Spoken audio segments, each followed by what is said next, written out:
When the bell jingled to announce another customer, Danielle Cooper looked up expecting the trucker who always ordered a double coffee. Instead, in walked a man whose suit looked like it had just come off a Fifth Avenue mannequin.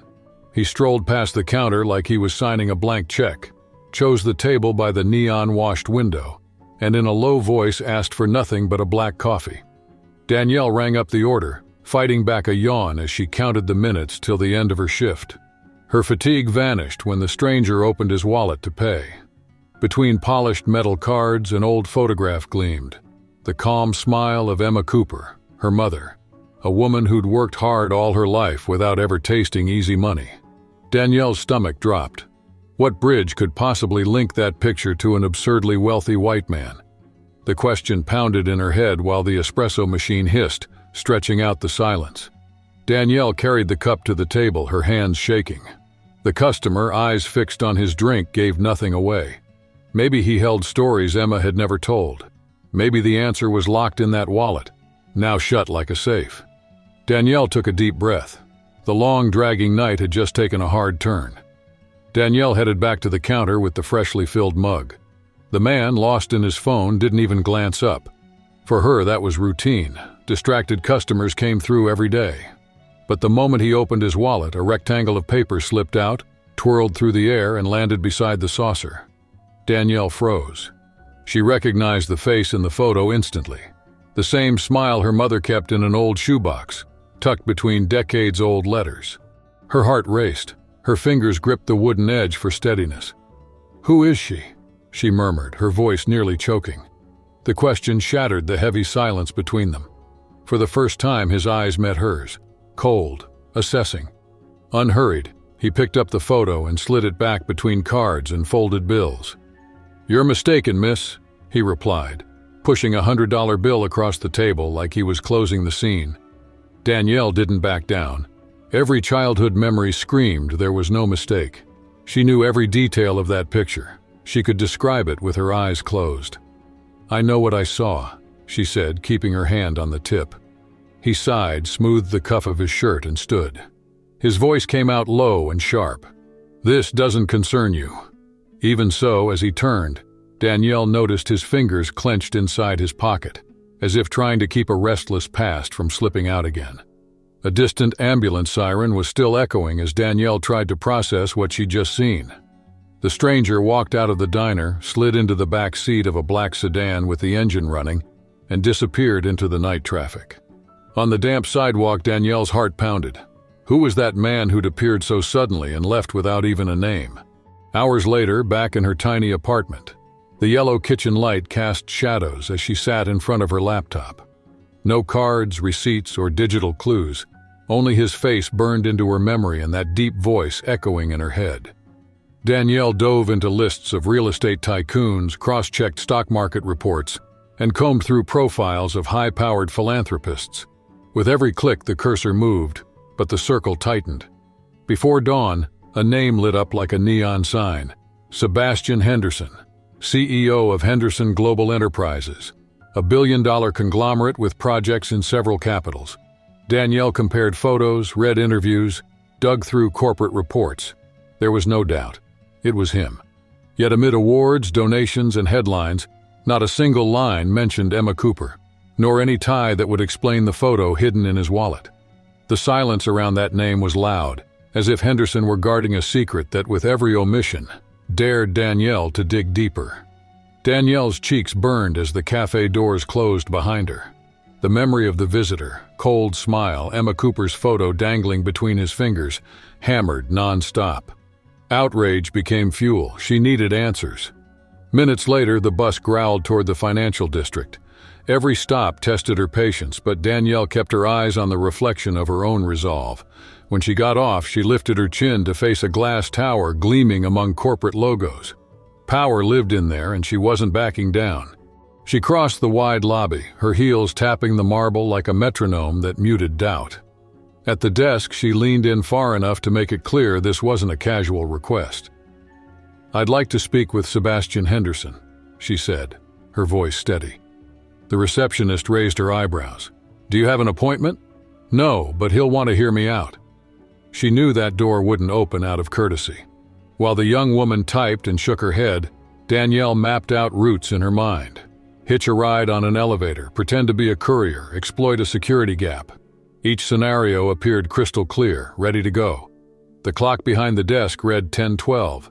Meetings in progress, schedules locked, security on point. None of it weighed more than her need to know why a stranger carried her mother's photo like it was a key. Danielle drew a deep breath. Her fists clenched again. The game had just begun. A young guy barely past 20 crossed the lobby in quick strides, balancing 3 hot coffees on a tray while hugging a folder to his chest. The security guard tracked him with a frown, as if waiting for something to slip in that improvised juggling act. As soon as the elevator doors opened, Danielle took a deep breath and stepped onto the executive floor of Henderson Global Enterprises. With her hands stiff at her sides, she silently repeated the name she had to say. "Henderson, he's my father," she whispered, the words barely reaching her own lips. The assistant standing in front of the main door tightened his jaw. "Mr. Henderson can't be disturbed." Danielle's chest pounded like a drum on a stormy day. "My mother was Emma Cooper," she said, her voice low but every syllable sharp. "I'm not leaving until I talk to him." The man wavered. The hallway seemed to stretch in silence until, at last, the doorknob turned. Sebastian Henderson appeared in the doorway. There was no fury on his face, just a strange kind of relief. He stood still for a moment as if weighing his own shadow, then took 2 steps toward the girl. "Why are you carrying her photo?" he asked, his voice low, a mix of surprise and nostalgia. "I loved her." The ground slipped from under Danielle. She'd come for answers, but she had no shield for what she'd find. Sebastian squared his shoulders and exhaled slowly. "I loved her," he said, his voice still marked by what was left behind. "But I left. They said if I stayed, my family would fall apart and I'd lose everything." Danielle kept her gaze steady, though her clenched fists betrayed her tension. "My mother paid that price," she whispered. Every day with him was another blow. The confession cut Sebastian like glass. He lowered his eyes, defenseless. Hours later, sorting through her mother's keepsakes, Danielle found letters hidden in a golden safe. There was also a carefully folded Caucasian rug, and on top of it all, words from the one who'd left. "For you. May this be a new beginning." The weight of that past slipped into her pocket when she placed the once-lost pendant against her chest. The next morning, the lobby of Henderson Global Enterprises felt smaller. Danielle crossed it without waiting for permission, breathing in the scent of steel and polished glass. Every step echoed the decision she'd made overnight. There were no announcements, no receptionists blocking her path. When the mirrored office door closed behind her, silence took shape, and with it, the story that still needed to be faced. The man behind the desk looked up, surprised by the resolve in her eyes. Amazingly, Sebastian raised no barriers this time. The words he'd just spoken still burned in Danielle's chest, but they wouldn't break her. After all, he'd crossed the doorway first. The room seemed to breathe with her, and for the first time a hallway of honesty opened in the silence around them. A rough sensation rolled through her stomach. Not fear, but her heart trying to find space. Sebastian broke the stillness. "Maybe there's still a little peace left between us." The offer sounded like a distant promise. Danielle held back the urge to answer. "Later, my love, please," she repeated inside, weighing each syllable like stones. When she spoke, her voice was steady. "I don't know if I can leave you. Not yet." Sebastian lifted his eyes, looking for something to steady him. "I understand," he murmured, as if gathering his broken pieces. The air between them thickened. Questions, fears, and untold stories bubbled in Danielle's mind. But one thing surprised her. There were no tears, yet. Instead, a rare pause in which each could hear their own breathing. Without breaking that fragile truce, Danielle reached out and wrapped her fingers around the pen holder on the desk. On any other day, it would have been ordinary, but now it weighed like a decision. She gripped it not to hurt, but to remind herself she had strength in her own hands. What she did with that strength was no longer Sebastian's choice. Sebastian lifted the pendant to eye level and for a second that seemed to freeze time, held his breath. "It's okay. I'm still here," he murmured, his voice almost drowned out by the crackling fire. Danielle watched the flames like someone searching for answers in a book written in fire. but she looked away before the memory burned too much. Sebastian sensed her retreat. His fingers trembled, afraid to deepen wounds that still bled. "I can try too, but we might hurt each other more," Danielle warned, shaking her head as if each motion were a shield. Maybe we can write this together," he suggested, offering the pen like a bridge over an abyss.